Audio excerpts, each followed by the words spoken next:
سعيد جدا جدا بلقاء حضراتكم النهارده في المحاضره باذن الله، وان شاء الله افيد واستفيد. طبعا افيد عارفه طب استفيد بايه؟ بدعوه حلوه ان شاء الله بعد المحاضره التوعيه.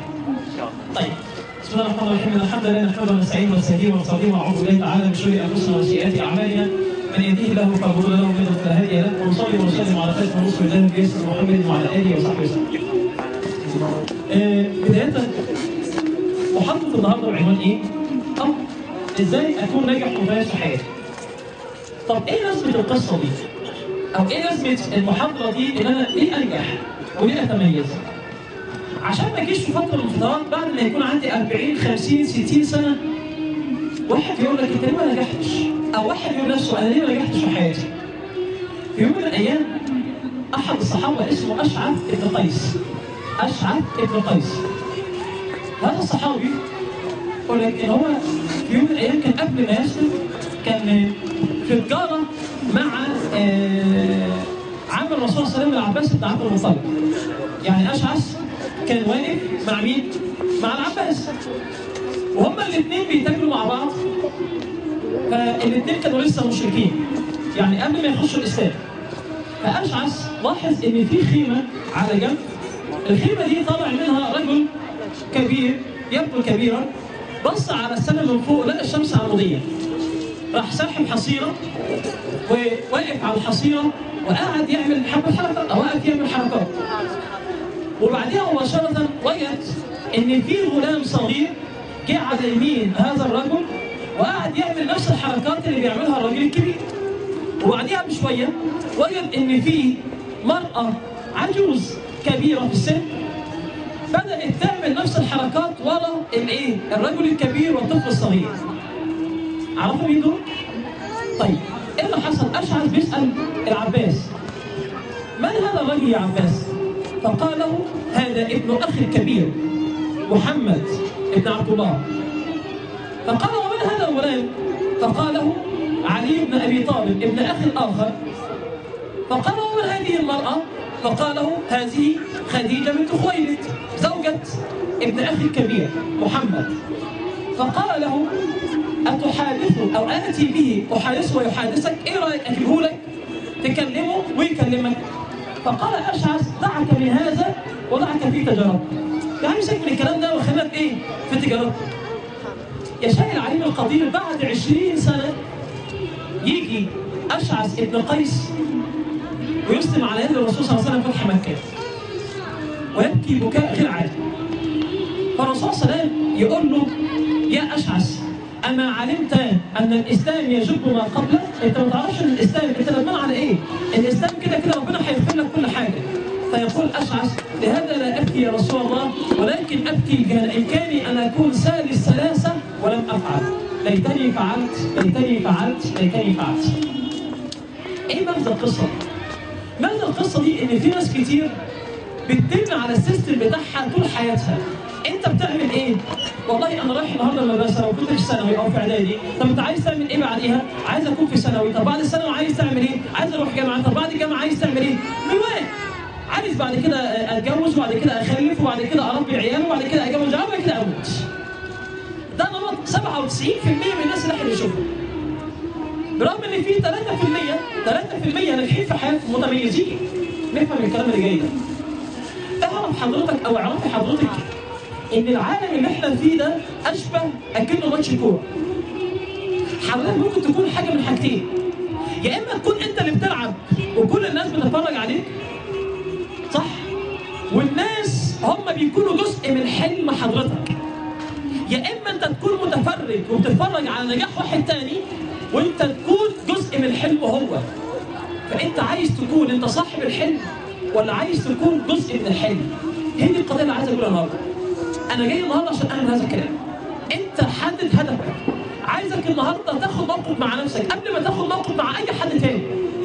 هل انت فعلا بتطور نفسك باستمرار؟ هل بتقرا كتير؟ وكم ده هنتداول في المحاضره حاليا دلوقتي. طيب بدايه كده يقول لك لكي تنجح في حياتك يجب عليك ان تكون رغبتك في النجاح ان تفوق خوفك من الفشل. اي حد فينا عنده نجاح وعنده فشل. بس القصه كلها بتاع فلسطين قبل ما نقول الصين قالوا ايه على تعريف الجنون؟ تخيل حضرتك انا عندي 20 مفتاح وجبت مفتاح ورحت فاتح بيه الباب ما فتحش. قلت ايه؟ لا جرب تاني بس بنفس المفتاح. بنفتح ما فتحش. لا اكيد في حاجه غلط، انا عايز افتح ثالث مره بنفس المفتاح. انتوا هتقولوا عليا ايه؟ مجنون صح؟ ما نجرب، ما انت عندك 20 مفتاح. جرب تاني مفتاح وثالث مفتاح ورابع مفتاح. انتوا عارفين في الصين بيعرفوا الجنون انه ايه؟ تكرار نفس المحاوله وتوقع نتيجه مختلفه. ان انا اكرر نفس المحاوله واتوقع نتيجه مختلفه، ده الجنون باصل عين. مشكلتنا ان انا كطالب ممكن واحد يقول لي انا بذاكر كتير بس المشكله ما بجيبش مجموع، ليه؟ اقول له يا ابني طب انت بتذاكر ازاي؟ اقول والله ماشي على نفس النمط بتاع السنه دي زي السنه اللي فاتت السنه اللي قبليها. طب قرات كتب ازاي تذاكر؟ رحت لواحد متخصص قلت له والله انا ذاكر كده، ده سهل ولا صعب؟ ده كويس ولا وحش؟ هو ده اللي عايز اقوله النهارده، ان احنا عايزين نغير من عاداتنا. ان انا اقول طب نرجع تاني ل 20 مفتاح، ده انا بتكلم كتير. ساعات كتير في بقى واحد يقول لك انا هجرب المفتاح الثاني والثالث والرابع ويجي على المفتاح ال 19 ويزهق ويمل. صح؟ بالرغم من المفتاح ال 20 هيفتح. خلاص؟ يعني ممكن اكون قريب قوي قوي قوي من الهدف واجي ازهق امل. بمعنى ان ممكن حضرتك تكون طالب جامعه او طالب ثانويه عامه او حضرتك طالب ثانويه عامه وخلاص فاضل على الامتحانات شهر كامل، شهر واحد بس، واجيب مجموع كتير يقول لك انا مليت وزهقت. احنا مشكلتنا كده كمصريين ما عندناش طول بال، عايزين الموضوع يجي بسرعه. رغم ان في مثل ياباني يقول لك لو وقعت مره هتقف في الثانيه، لو وقعت الثانيه هتقف في الثالثه، بس هتيجي في يوم حقيقي هتقف. هو ده الجميل. لذلك اول حاجه ابدا بيها سؤال اساله نفسي، هو احنا ليه ربنا خلقنا في الحياه؟ انت ربنا خلقك او ربنا خلق حضرتك عشان تميزها. نسمع الكلام اللي جاي؟ اي نهر بيجي من المنبع الى المصب بيمشي قدام ولا ورا؟ قدام، صح؟ اولا. ثانيا حضرتك لما تبكي وتدمع الدمعه لما بتنزل لقدام ولا بترجع لكلامها ورا؟ اكيد بتنزل قدام. انت حضرتك لما كنت بيبي او كنت جنين في رحم مامتك لما نزلت وانت نازل لقدام ولا الموضوع ما عجبكش وانت يا جماعه رجعوني تاني لورا؟ اكيد رجعت قدام، صح؟ طلعت قدام، صح ولا؟ الرياح، اي رياح المفروض منشأها من ورا لقدام. اسمع الحته اللي جايه دي، كون ان الكون كله بيمشي الى الامام، نسمع، فلا تخالف سنه هذا الكون. لازم تبقى الى الامام، لازم. شئت ام ابيت، لو انت حضرتك ما طلعتش الى الامام وتميزت ونجحت في مجال معين، اعرف ان انت في الكون ده هتبقى عامل زي ايه؟ زي الغريب، حاسس بالغربه. عارف عامله زي ايه؟ لما كنا في ابتدائي او اعدادي او ثانوي والمدرس يقول لك لازم تحضر الدرس الفلاني. افرض رحت انت ما حضرتش، اولا هتعمل ايه؟ هتشوف اخر تخته وتقعد فيها. ثانيا هتعمل ايه؟ هترمي مطقطق راسك طول الحصه تحت عشان محدش يشوفك ولا غير يشوفك. صح؟ ثلاثه هتكون مؤدب جدا محترم جدا، مش هتكلم اي حد خالص. هو ده الفشل. هو ده الفشل. منطوي ما بيتكلمش مع حد، ليه؟ لان اي حد هيقابله هيفكره خير. صح؟ بيتكلم صح. لذلك اعرف حضرتك ان مصطفى امين لما قال كلمه رائعه قال ايه؟ كل فشل علمني النجاح. اسمع الكلمه الجميله، يقول لك ان النجاح يولد من رحم الفشل. النجاح يولد من رحم الفشل. بس الفشل ده اكنه رحم بيتولد منه نجاح. لذلك اي واحد بيكون ناجح في حياته لازم الاول يفشل. نسمع؟ بكره بصوا معايا كده. في يوم من الايام سالوا رجل اعمال فبيقولوا له ما هو سر نجاحك؟ فقال لهم والله انا سر نجاحي قرارات نجاح. فالمذيعه بتقول له ومن اين جاءت القرارات الناجحه؟ قال لها من الخبره. فقالت له المذيعه ومن اين جاءت الخبره؟ قال لها قرارات فاشله. نفهم ايه؟ ان اي قرار فاشل انت بتاخده في حياتك لازم يكون لك وقفه مع نفسك، تجيب ورقه وقلم وتقول ادي مميزات وادي عيوب، اركز على المميزات واسيب العيوب. وبعد كده المفروض اشوف بعد كده انا العيوب اللي انا وقعت فيها الفتره اللي فاتت هتكون ايه؟ اروح بقى واحد مختص او والله انا فشلت في 1 2 3 4، انا انجح ازاي؟ جميل، لكن حتى انك تمشي على نفس المنوال هتبقى مشكله. لذلك الحته الثانيه اللي ربنا عز وجل خلقنا فيها: واحد، قلنا عشان نتميز. اثنين، جئنا الى هذه الدنيا لكي تعرف انك مؤقت. لازم تعرف ان احنا في الدنيا دي انتحار مؤقت. ربنا عز وجل لما انزل ادم من الجنه عشان يقعد في الارض ويعمر فيها، كان ادم في دماغه ان هو لازم هيرجع تاني للجنه، صح؟ لان حضرتك لو قعدت وعندك طول امل الدنيا هتلهيك، هتنسى الله. ولازم يكون محور حياتك: قل ان صلاتي ونسكي ومحياي ومماتي لله رب العالمين. ولازم يكون محور حياتك، لازم ما كان لله فقد دام واتصل، وما كان لغير الله فقد انفصل وانقطع. اعرف ما دام حياتك لله يبقى ربنا هيكرمك وربنا هيثبتك. حياتك لغير كده ربنا هينجحك برضه، بس هينجحك بحاجه هتوديك برضه هنا. يبقى انت ايه؟ مؤقت. حضرتك ايه؟ مؤقت.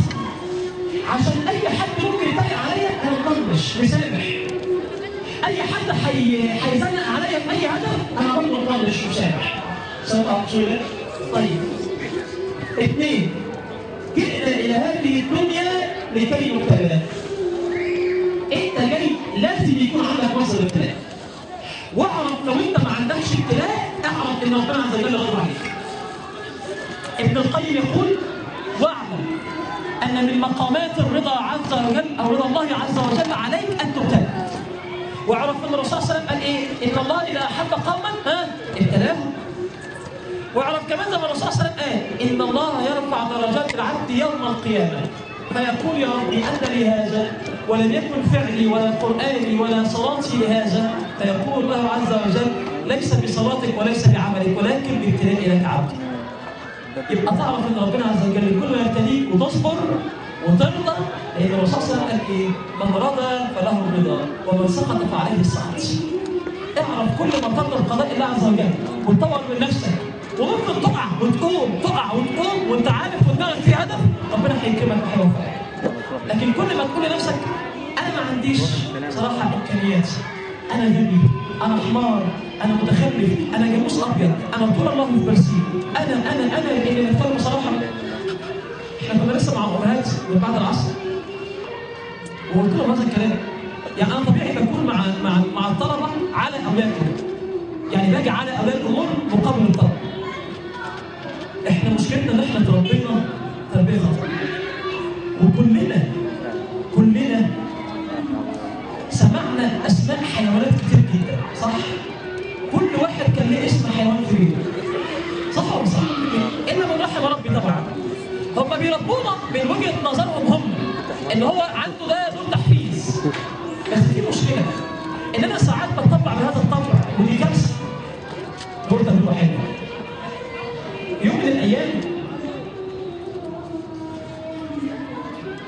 جابوا، لكن بحث امريكي، جاب واحد قالوا له احنا هنقعدك 30 يوم في فندق 5 نجوم، واكل شارب نايم عامل كل حاجه، وهنديك في اخر ال 30 يوم $10,000. كام؟ $10,000. ايه اللي حصل؟ جابوا اخينا ده وقال لهم: طب يا جماعه ده مقابل ايه يعني؟ الكلام ده مقابل ايه؟ يعني دلوقتي انتوا هتقعدوني 30 يوم وبعد كده هنعمل ايه؟ قال لك كمي اسمع بقى معانا. احنا بس عايزين منك من ال 30 يوم 21 يوم فقط. عايزين كام؟ 21 يوم. هنقعدك كل يوم لمده ربع ساعه. عايزينك لمده ربع ساعه فقط. وكل اللي هتعمله ان انت هتتخيل هنحط قدام منك صوره حمار، اعزكم الله. صوره حمار بودنين طوال شويه. وهنقعدك وهتغمض عينك وهتقول لنفسك انا حمار انا حمار انا حمار انا حمار لمده ربع ساعه كل يوم لمده 21 يوم. ونشوف ايه اللي هيحصل. وفعلا جابوا اخينا ده وقعدوه على الكرسي وقال انا حمار انا حمار انا حمار لمده كام؟ ربع ساعه لمده 21 يوم متتاليين بنفس الوقت. ايه اللي حصل؟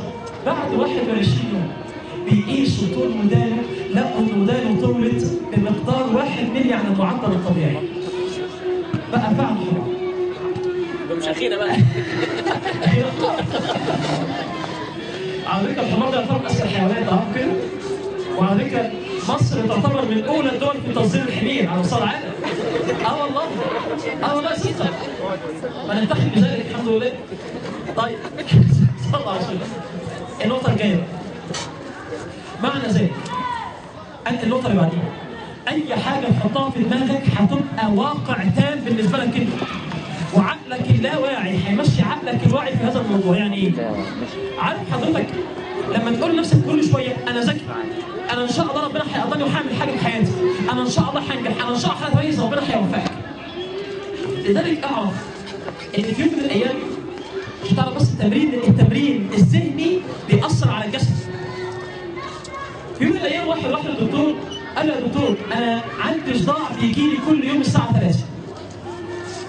كل يوم بيجي له صداع الساعه 3. قال له طب ايه المشكله؟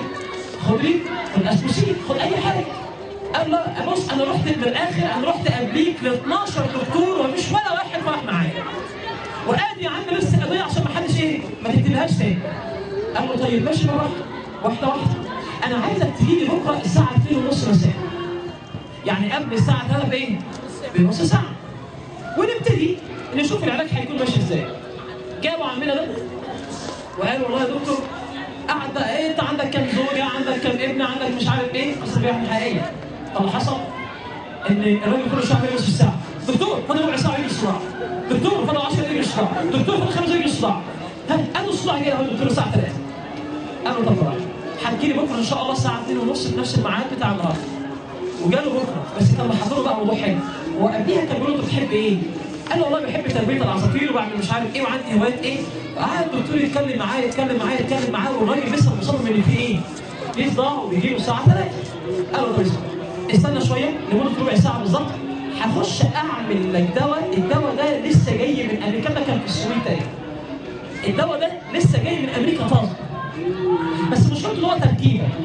مفيش اي صيدليه بتعمله او بتكتبه. قال له خلاص انت انا مستنيك. راح الراجل داخل جاب كوبايه فيها سائل تمام وجاب له برشامات وراح قال له اتفضل ده تركيبه. قال له طب دكتور انا عايز برشام. قال لا ما ينفعش لان ده عقد فقط ما ينفعش، ده عقد ملكيه او تخصص ملكيه ما ينفعش اصلا اديه ايه؟ لاي حد ممكن الشركات المنافسه تاخده وتطبقه وده دواء جديد. انت كده هتقطع عيشك. تاني يوم قال له تعالى لي تاني يوم ونشوف الصداع ماشي ازاي.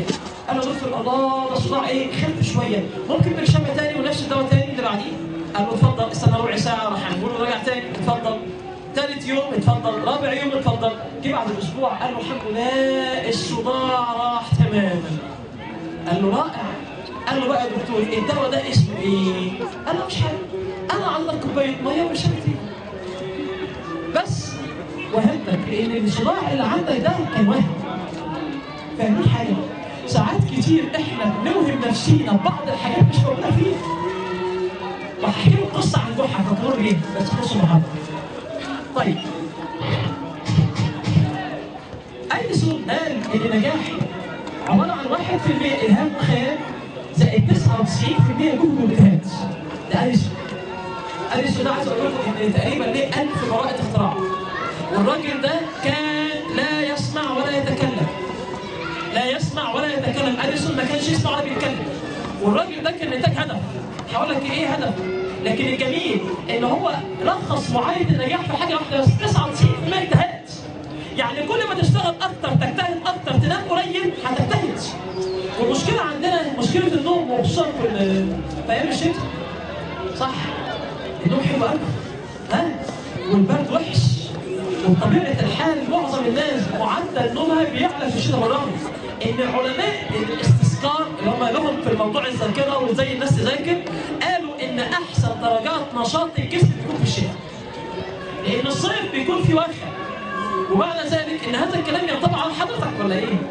طيب مش موضوع دلوقتي موضوع مذاكره. تعالى بقى كده يقول لك كن جميلا ترى الامور جميله. عيش بعين النحله لا بعين الذبابه. ايه الفرق بين النحله والذبابه؟ النحله عينيها بتشوف الرحيق او بتشم الرحيق الزهره الجميله. لكن مشكله الذبابه ان هي بتروح على الحاجه المعفنه، على الحاجه القذره. انت حضرتك مخالف من حاجتين. يا اما عينك تقع على الحاجه الحلوه، نجاح، تميز، هدف، ثقه بالنفس، مهاره اتصال تقعد ما بينك وبين الناس حاجه كويسه، ولا تقف عينك او تقعد عينك على الحاجات اللي مش كويسه. الفشل، احنا الحكومه ما بتوظفش لان في ناس متشائمه جدا جدا جدا. تعالوا دي هذه سنه ونص بعد الثوره البلد حصل فيها ايه؟ اللي احنا فيه اللي نصبح فيه مات فيه. عملنا ايه في حياتنا؟ ما فيش حاجه، الانابيب ب 30 جنيه انبوب صح؟ والجو غلا ومفيش وظائف ومفيش فلوس ومفيش حاجه ومفيش فايده. طب نروح نموت يعني ولا ايه؟ نروح نموت؟ ده هو الموضوع ما فيه انت عينك على حاجتين، عارف مثلا كوبايه الميه. في ناس مثلا لو انا شربت حبه، واحد يقول لك تعالى هنا، ايه رايك في الكوبايه دي؟ واحد يقول لك ايه؟ ياه ده كميه ميه كتير جدا ما شاء الله، 3/4 الكوبايه. واحد تاني يقول لك اخي لو الكوبايه بقت كلها مليانه هتبقى رائعه. انت عارف احنا عندنا في البلد بنمثلها بايه؟ قلت له حشمه كنا معايا الجمعه اللي فاتت، بنمثل البلد عندنا. انتوا عارفين علي بابا وال 40 حرام؟ احنا شلنا علي بابا فاضل 40 حرام. فاهمين قصدي؟ واحنا مشكله ان احنا ثقافه شعب عشان تتظبط وتتعمل لازم لها على الاقل 20 سنه. نتكلم بصراحه؟ لان احنا جيل اتربينا على الخوف، جيل اتربينا على الاحباط، جيل اتربينا على الفشل، جيل اتربينا مفيش هدف، جيل اتربينا على كل حاجه وحشه. فعشان نغير العادات دي لازم حضرتك تكون اول ناس فيها. صح ولا ايه؟ لذلك ايه قيود النجاح؟ الحاجات اللي بتخليك فاشل. يقول لك الخوف من الفشل. طب تعالى اعمل المشروع خايف افشل. خايف افشل. 2 احتقان الذات. زي ما قلت لك بقى كل شويه تقول لنفسك ايه؟ انا غبي، انا حمار، انا ماليش لازمه، انا مش عارف ايه، وتطبق في نفسك كل شويه. 3 الاعتقاد الخاطئ، تعتقد في نفسك خطا، انا مش جايب مجموعه السنه ده. انا شايف كده مش جايب مجموعه. كل شويه تقول لك انا مش ناجح، انا مش ناجح، انا عندي احساس مش ناجح. الحاجه الرابعه الجهل. ودي مصيبه سوداء. مشكلتنا الاساسيه ان احنا شعب لا يقرا. انا فرحت جدا لما فاهم فرش عيسى عامل قراءه الكتاب، دي حاجه جميله جدا. عشان بيقول لي ما شاء الله بنتابع اخباركم على موقع البحيره ان اليوم الاول كان 1000 واليوم الثاني كان 1500 وفي تزايد ما شاء الله، حاجه جميله جدا، ده جميل. بس الجميل بقى ان انا مش هاخد الكتاب احطه في المكتبه عشان اكبر المكتبه. اخد الكتاب عشان اقراه، لان في ناس كتير يقول لك انا اخد بس اتحمس وامسك الكتاب 3-4 صفحات وما اكملوش احطه. ويعجبني كتاب اجيبه، ويعجبني 3 4 5 عشان لما حد يجي لي يقول لي شوف المكتبه بتاعتي عامله ازاي. على فكره ربنا هيحاسب حضرتك على الكتب. ربنا هيحاسبك ان عندك علم اصلا ما استغلتوش او ما فدتش الناس. هتقول لي طب انا ازاي بقى اقرا الكتاب لحد اخره؟ اقول لك. اعرف واحد اسمه كونفوشيوس كان بيقول ايه؟ اذا الفت كتابا خيرا مما ألف، او صنعت مصرات في ايران خيرا من التي عند جارك، ونقلت بيتك الى البراري المنطقه النائيه، سيلجؤون اليك الناس لتلقي المعرفه. عايزك بس تقرا اول كتاب جزء بس معلومات، وتقعد حضرتك مع زمايلك او مع اخوانك في المسجد او في المدرسه، يا جماعه انا عندي قصه حلوه عايز اتكلم، وتحكي. واحد حاجه بالكلام تقول طب مش ممكن احضر لك او احضر لك تاني؟ على فكره العبد لا كان كده. اقسم بالله ما كنت بعرف اتكلم كلمتين على بعض. احنا كان عندنا وانا في ثالثه اعدادي او ثانيه اعدادي كنت مشارك في حاجه اسمها جماعه التربيه على مستوى المحافظه. فكانوا بيقولوا لازم كل واحد هيجي عليه الدور عشان يحضر الموضوع. وكنت منطوي ولا بعرف كلمه ولا بعض، منطوي جدا.